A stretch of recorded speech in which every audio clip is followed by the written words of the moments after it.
प्यारे बच्चों, यहाँ देखिए रूपक अलंकार की परिभाषा और उसका उदाहरण और पहचान सब मैं आपको एक साथ बता रहा हूँ।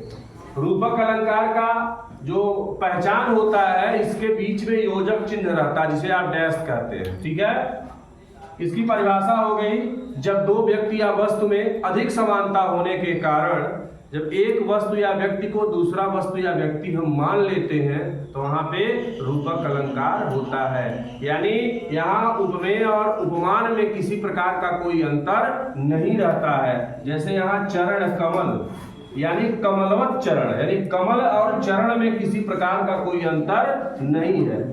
चरण और कमल में किसी प्रकार का कोई अंतर नहीं है, इसे कहते हैं कमलवत चरण।